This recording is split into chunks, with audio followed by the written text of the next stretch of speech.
James Paya Ssentongo avuddeyo n'ayambalira General Muhoozi Kainerugaba. Nkulamusizaako nnyo era nkwanirizaako nnyo yonna gy'osinzira okuba ng'otuwuliriza. Nkutegeeza nti nno oli ku mayengo gano aga UG Update TV kw'osinzira okuba ng'otuwuliriza era ng'okola ky'amaanyi nnyo. Weebale kwekuumira ku mayengo gano abali emitala w'amayanja. Nkulamusizaako nnyo. Gw'ayagala otweyungako wali wansi waliwo ekigambo subscribe n'agambye genda wamaaso okikooneko, ojja kuba ng'osobola bulungi nnyo okutambula wamu naffe mu buli mbeera yonna yonna okusobola okusigala ng'oli updated mu ggwanga lyattu Uganda. Mbaanirizaako nnyo. Ffenna tumanyi bulungi ekibadde kigenda mu maaso eri Chief of Defence Force General Muhoozi Kainerugaba ennaku zino ng'ali bulala ne social media naddala ku mukutu gwe ogwa Twitter. Avuddeyo enfunda eziwera naddala wiiki eri eyise ng'ajja apostinga n'okugenda mu maaso n'okuwoninga amawanga ag'ebunaayira ssaako ne gano ag'okumulirwano okulaba nga agakubamu entiisa gwe mukwano gwange ali eyampuliriza. Kakati James Paya Ssentongo ono nga Profesa amanyikiddwa nnyo era ng'asinziira ku posti za General Muhoozi Kainerugaba zazaateeka ku social media, kino ekintu akyongeddemu ssupu. Agambye nti nno Muhoozi mutabani wa Yoweri Kaguta Museveni abadde ebbanga ddene nga yeetooloola ku social media ng'ateekako comments ez'enjawulo omuli n'okuwoninga ba mercenaries aba foreigner saako n'okuwoninga amawanga ag'okumulirwano. Naye agambye nti okusinziira nze kyendaba nga James Paya Ssentongo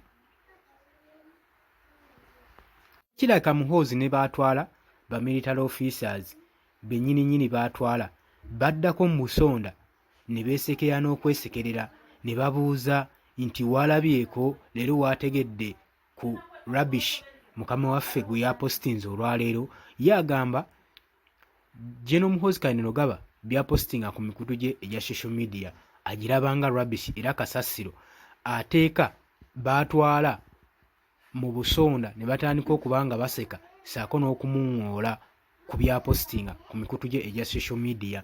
Agambye bino temweraliikira tebinanga ekiri bigenda kussaamu ggwanga Uganda wabula tubirabanga comedy nga kasasiro ateekebwawo okusobola okukangatiisa saako n'okusesa abo baatwala abali mu kinyumo gwe mukwano gwange ali eyampuliriza. Ebyo bibadde bigambo bya James Paya Ssentongo. Jjukira ennaku eziyise General Muhoozi Kainerugaba yavaayo n'awooninga eggwanga lya Sudan n'abagamba nti kabalindeko pulezidenti amale okujja mu buyinza obulonde Donald Trump wa America bagenda kulaba kibayita olutalo singa tebaakomekereza olutalo lugenda mu maaso eyo mu South Sudan. N'agamba bano abalenzi tebamanyi lutalo kyeki wabula ngenda batwalira olutalo. Teyakomye okwo n'agenda mu maaso n'awooninga ba white mercenaries ab'amawanga ag'ebunaayira okubawooninga nga bawadde essaawa mbala okulaba nga baamuse DRC Congo oba siki agenda kukwata omu ku omu. Era olunaku olw'eggulo yavuddeyo n'akola statement ng'abagamba nti basigazza option bbiri, eiza okudduka oba okusigala bakwatibwe ba white mercenaries abali mu ggwanga erya DRC. N'abagamba nti nno tewali kirala kye munoonya mu ggwanga eryo okuggyako zaabu ne feeza bye munoonya mu ggwanga eryo, naye tetusobola bakkiriza kubeera ku ddaka eririko Katonda w'abaddugavu.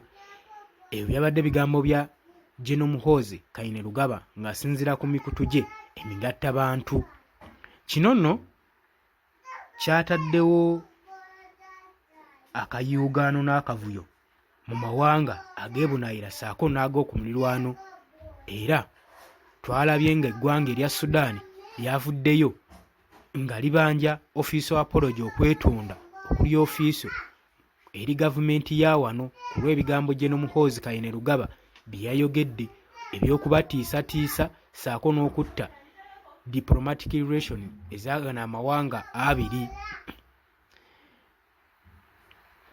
Kaakati gwe mukwano gwange simanyi gwe engeri ki gy'olowoozaamu ku bigambo bino. Gw'olowooza posti ja General Muhoozi Kainerugaba zikola meaning eri amawanga ago gabawooninze ate era bwe nga bikola meaning biyinza kukosa bitya eggwanga lyattu nga Uganda. jangu mu comment section okomentinge, olikinge, osharinge. Nagambye gwe agalo tweyungako naddala okujja okuteeseganya naffe mu comments. Genda wansi waliwo ekigambo subscribe, kikooneko, kijja kuba kikuyambako bulungi nnyo kubanga otuliikinga. Mbaagala nnyo, mweraba.